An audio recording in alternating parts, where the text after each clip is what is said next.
दोस्तों नॉर्मली बात होती है कि हमारी रॉ एजेंसी किस तरीके से काम करती है, लेकिन आज एक ऐसे इंसिडेंट की हम बात करने वाले हैं जो ऐसा घटा था कि जिसकी जानकारी होने के बावजूद भी हमारी संस्थाओं ने उसके ऊपर काम नहीं किया। वो जानकारी मिली कैसे, कैसे फौरन में उसको किडनैप कर लिया गया था, उसके ऊपर आज अपना अनुभव साझा करने वाले हैं हमारे साथ एक्स ऑफिसर सूद सर। नमस्कार सूद सर, आपका बहुत बहुत स्वागत है। नमस्कार, बहुत बहुत शुक्रिया आपका। सूद सर, आप पोस्टेड थे ओवरसीज, वहां पे ये इंसिडेंट हुआ था। सबसे पहले मैं जानना चाहूंगा कि वो क्या टाइम था, कौन से साल की बात है और ऐसा क्या हुआ था जिससे एजेंसियों को ये हो गया था कि हाँ हमारा बंदा वहां पकड़ा गया। इन्फॉर्मेशन कहाँ से मिली थी, वो सारी डिटेल प्लीज आप स्टार्टिंग से बताइए। देखिए, अभी यहाँ पे जो दिल्ली के अंदर जो ब्लास्ट हुआ, जहाँ पे व्हाइट कॉलर डॉक्टर पकड़े गए, यहाँ पे लोग ने क्वेश्चन पूछना शुरू कर दिया कि कैसे व्हाइट कॉलर के लोग इस टाइम पे इन्वॉल्व हो सकते हैं टेररिज्म के अंदर। इससे मिलती जुलती खबर है, वो है कि जब मैं पोस्टेड था ईरान के अंदर, तो उस टाइम पे वहां के एम्बेसडर थे हमीद अंसारी। हमीद अंसारी वो आदमी है जो 2 बार इंडिया का वाइस प्रेसिडेंट है, और उससे पहले ईरान के अंदर एम्बेसडर था। ईरान से पहले वो अफगानिस्तान के अंदर एम्बेसडर था। ओबामा इंडिया के अंदर रहे थे 2015 में, पीएम मोदी के पीएम बनने के बाद। तो एक फ्लैग को सैल्यूट करा जा रहा था। ओबामा तो सैल्यूट नहीं करेंगे हमारे फ्लैग को, लेकिन पीएम हमारे सैल्यूट कर रहे थे, हमारे प्रेसिडेंट सैल्यूट कर रहे थे, लेकिन हमीद अंसारी ने सैल्यूट नहीं किया। उस टाइम पे वाइस प्रेसिडेंट थे, कुछ सपोर्ट करते हैं इस्लामिक चीजों को।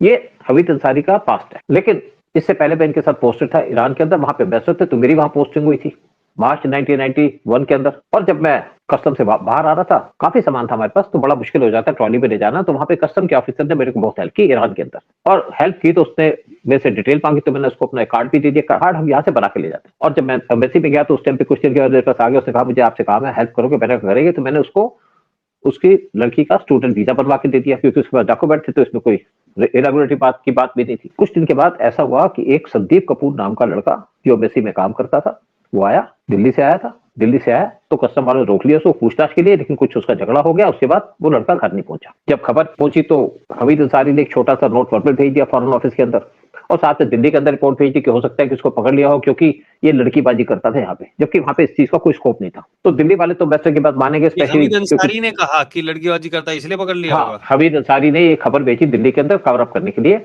उसके बाद जब ये लड़का रिकवर हुआ, उसके एक फोन आया वहां से कि ये लड़का, क्योंकि मुझे सारी की सारी खबर दे दी थी उसी कस्टम के ऑफिसर ने जिसको मैंने हेल्प की थी।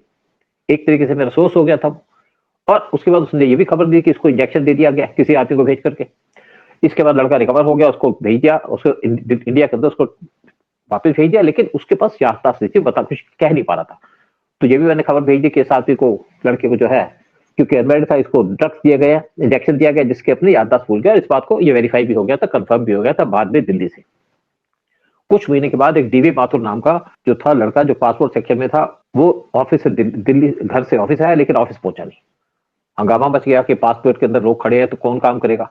शाम तक उसकी वेट करते थे, लेकिन अंसारी ने उसी तरीके से एक छोटा सा नोट पर भेजा कि हमारा आदमी मिसिंग है, लेकिन कोई एफर्ट नहीं की। मैंने अपनी तरफ से उस आदमी को ट्रेस किया, बहुत से हॉस्पिटल में चेक करा दिया, पुलिस स्टेशन में चेक करा दिया, लोकल्स की वजह से, हेल्प से, लेकिन उसका कोई पता नहीं चला।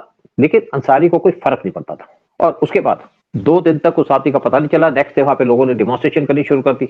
मैंने वहां पे डिमॉन्स्ट्रेशन कराई, स्पेशली जो लेडीज, उनकी जो वाइफ थी एम्प्लॉयज की, कि कल आपके साथ भी हो सकता है, क्योंकि मैंने इतने पीरियड के अंदर वहां पे पूरा कंट्रोल कर लिया था, लोगों को कॉन्फिडेंस जीत लिया था। जब तब कुछ नहीं हुआ, तो उसके बाद मैं गया एक वहां पे, उस टाइम पे तो मोबाइल फोन तो थे नहीं, घर से हम फोन कर नहीं सकते, मैसेज से नहीं कर सकते, क्योंकि सारे फोन टैप हो जाते हैं। उसके बाद मैं गया आपके पोस्ट ऑफिस से जाकर दिल्ली में एक दोस्त को फोन घुमाया।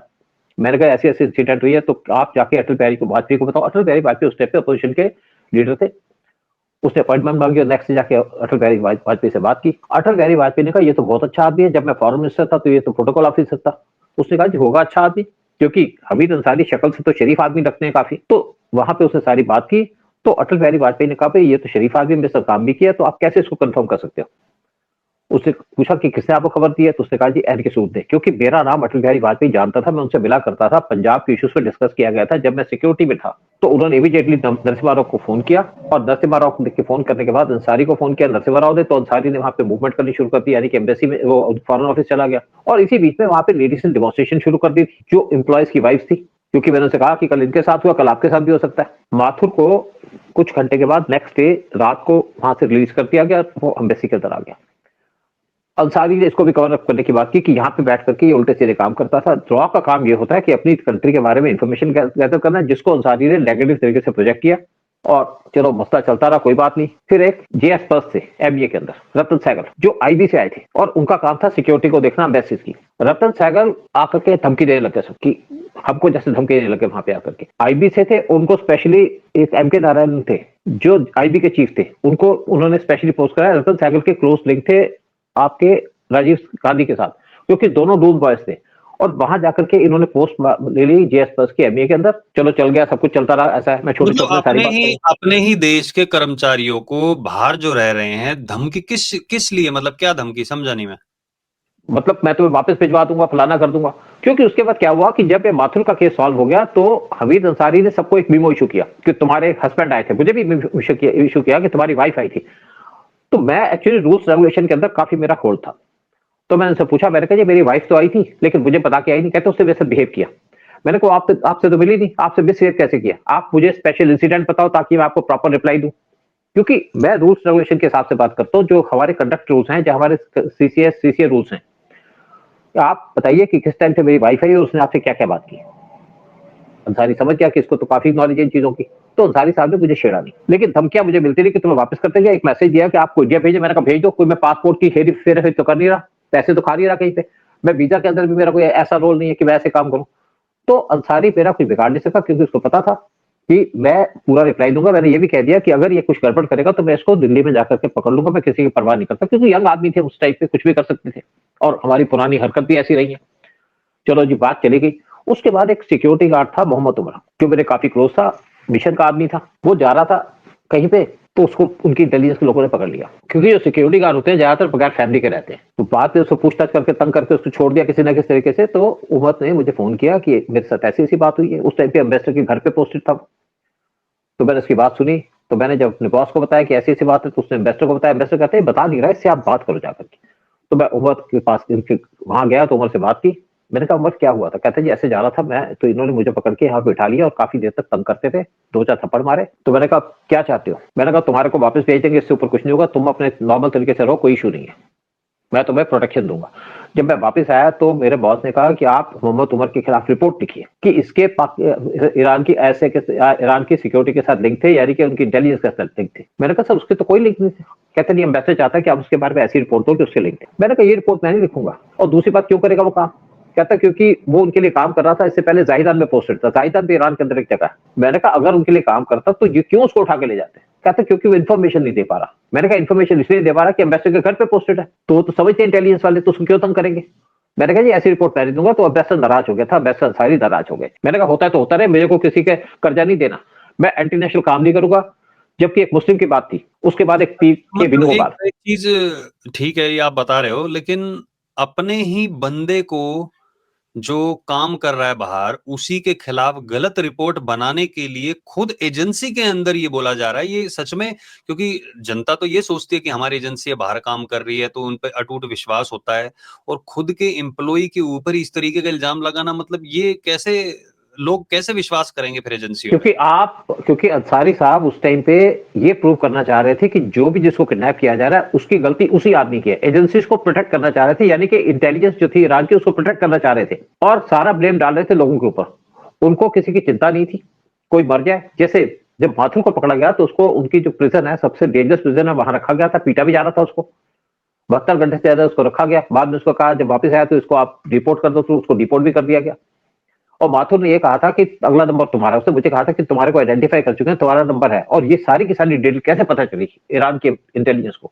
नेचुरल बात है, कोई अंदर का इन्वॉल्व था? रिस्पॉन्स अंदर का इन्वॉल्व क्या था, अम्बेसडर को पता होता, बाकी किसी को पता ही नहीं होता इस चीज का कि कौन है वहां से, कौन कहां से है। और उसके बाद एक पीके वेणुगोपाल जो हमारे हेड थे, उनको पकड़ उठा लिया गया, जो घूमने गए थे कहीं पे। उसके बाद सारी उनके खिलाफ में रिपोर्ट लिखी कि ये आदमी के इलीगल एक्टिविटीज है। अच्छा, कोई लड़कियों मतलब के कुल मामले मिला लगा। के जो जो वहां पे लोग काम कर रहे थे अपने देश के लिए, उन सबको, मतलब बहुत सारे लोगों को उठाया गया, और वो सारे लोगों को उठाया गया क्योंकि वो देश के लिए काम कर रहे थे, और उन्हीं लोगों पर बाद में इल्जाम लगा दिया कि उनका लिंक ईरान के साथ था, ये एस्टेब्लिश करने के लिए बोला गया ताकि सिक्योरिटी एजेंसी को बचाया जा सके, क्योंकि वो सिक्योरिटीज, वो हमीद अंसारी का उन पे कंट्रोल था, और राजीव गांधी के क्लोज भी कुछ लोग थे, वो भी चाहते थे। तो ये सारा जो कांड जो दिखाया जा रहा है, अभी ये बात करते हैं कि बीजेपी के अंडर में ये चीजें हो रही हैं, लेकिन उस टाइम पे इतना कंट्रोल था एजेंसी के ऊपर कि अपने ही लोगों को फंसाया जा रहा था और पकड़वाया जा रहा था। बिल्कुल। उसके बाद एक और बात हुई, कि एक पी के वेणुगोपाल को उठा के ले गए, जब उसके बारे में था तो इन्होंने उसके बारे में रिपोर्ट गलत दे दी कि इसकी इलीगल एक्टिविटीज है, कि उल्टे सीधे काम कर रहा है। हमारे जो ऑफिसर होते हैं अपना अपना काम करते हैं, क्योंकि उसकी फैमिली नहीं थी उस टाइम पे वहां पे। बाद में दिल्ली बुलाया गया मुझे, एक आदमी आया इंक्वायरी करने के लिए क्या कुछ हो रहा है, और सारे वहां पे रिपोर्ट दी कि यहाँ पे रॉ के लोगों को उठाया जा रहा है और इनको यूनिट को बंद कर दिया जाए। मुझे दिल्ली बुलाया गया, तो दिल्ली आया तो मेरे को ब्रीफिंग दी। मैंने कहा जी इसमें से जो भी लोग थे उनको कोई गलती नहीं थी, उनको जबरदस्ती फंसाया गया। जैसे संदीप कपूर को उठा लिया गया एयरपोर्ट से, क्या उसने गलती की थी, क्या गलत काम किया था, क्या ड्रग्स लेके आ रहा था? माथुर को उठाया गया जब अपने घर से ऑफिस आ रहा था, क्या गलत काम थी उसके अंदर, उसको उठा लिया गया। लेकिन अंसारी ने किसी को प्रोटेक्शन नहीं दी, बल्कि उन्हीं के खिलाफ चार्जेस लगा दिए। फिर जब मोहम्मद उमर है जो एमईए का था, जो सिक्योरिटी गार्ड था, उसको उठा लिया गया, क्योंकि मोहम्मद उमर हमारे काफी क्लोज था, कई बार हम उससे काम कराते थे, कोई बातें करते थे, उसको उठा लिया गया। उसी तरीके से पीके वेणुगोपाल को उठा लिया गया, और उसके बाद सारे रिपोर्ट दी कि रॉ के स्टेशन को बंद कर दिया जाए। अब बहुत से लोग देखता हूँ कि टीवी को डिस्कशन करते हैं, पता किसी को नहीं होता, इवन रॉ के अंदर किसी को नहीं पता, जो मुझे पता क्योंकि मैं वहां पे प्रेजेंट था। बाकी वो चला भी गया हो, लेकिन किसी को इतना नहीं पता जितना मुझे पता था। मुझे बुलाया गया तो मैंने वहां पे कहा कि यहाँ पे तो एक पर्पस चल रहा था, यानी कि अंसारी का जो एटीट्यूड था अलग था। 2 बार तो उसके लड़के को उठा लिया गया था, किसी लड़की के साथ घूम रहा था कार के अंदर, क्योंकि ईरान में ये चीजें परमिसिबल थी। बाद में उसने ईरानी लड़की से शादी भी कर ली। और फिर एक बार मैंने ये भी कहा कि भाई एक बार वहां पे सर्कुलर आया था कि गाड़ियां बाहर खड़ी होती है, गाड़ी के नीचे, एम्बेसडर की गाड़ी के नीचे जीपीएस लगा रहे थे, क्योंकि वो भरोसा किसी पे नहीं करते थे ईरानी। जबकि हमीद अंसारी मुस्लिम था, उसे भरोसा नहीं करते थे, क्योंकि ईरानियन जो इंडियन मुस्लिम है उन पे वैसे ही भरोसा नहीं करते। तो इनका एक पर्पस था कि यहाँ पे एम्बेसी को बंद कर दिया जाए। लेकिन उसके बाद मेरी जान को खतरा था वहां पे, मुझे बता दिया गया कि तुम्हारे को मारा जा सकता है, तुम्हारे को गाड़ी चला सकते हैं। जब मैं अपने घर से जाता था तो गाड़ी नहीं रखी थी मैंने वहां पे, गाड़ी रखने से कुछ प्रॉब्लम हो सकती है, जबकि पेट्रोल बहुत सस्ता था। आता तो पूरे तरीके से आता था, जैसे मैं अपने घर से निकलता तो वाइफ को था कि जब तक मैं जाऊं तो देखते रहना। वाइफ देखती थी, अगर मेरे पीछे से गाड़ी आ रही तो मेरे कान पीछे होते, यानी कि चुपचाप गाड़ियां जो खड़ी होती थी साथ में उनके साइड पे निकल आता था, क्योंकि घर के आसपास तो मुझे उठाएंगे नहीं, उठाएंगे तो किसी लोनली जगह पे उठाएंगे। और अगर मैं फैमिली के साथ जाऊंगा तो ईरानियन ये काम नहीं करेंगे, उनको इतनी रिस्पेक्ट थी जो पाकिस्तान के टाइप नहीं है कि आपकी फैमिली को कभी डिस्टर्ब नहीं करेंगे। तो फैमिली के साथ तो सेफ थे, बच्चों के साथ भी हम सेफ थे। इवन मेरी जब लड़की स्कूल से आती थी, शायद 4-5 साल की थी, तो उसका बेल्ट पे हाथ पहुंचता था बड़ी मुश्किल से। अगर वाइफ घर में नहीं होती, सामने एक जो यहाँ लोग होते थे, एक ऑफिस था ईरानियन का, तो लड़कियां उसको अपने उठा करके अपने वहां ले जाती थी, ऑफिस के अंदर खाना खिला देती थी कुछ ना कुछ। तो हमें उस चीज का डर नहीं था, क्योंकि सिक्योरिटी का कोई इशू नहीं है ईरान के। और ईरानियन इंडिया को हेट नहीं करते, इंडिया से प्यार करते हैं ईरान के लोग। ईरान की गवर्नमेंट भी इंडिया से प्यार करती है। आप देखिए जितना भी हमारे कंट्री के अंदर हुआ, चाहे 1993 का ब्लास्ट हुआ, किसी भी ईरानियन का हाथ नहीं था। कश्मीर के अंदर कोई ईरान का इन्वॉल्वमेंट नहीं थी। तो यही हम काम कर रहे थे वहां पे, इंडिया के इंटरेस्ट देख रहे थे।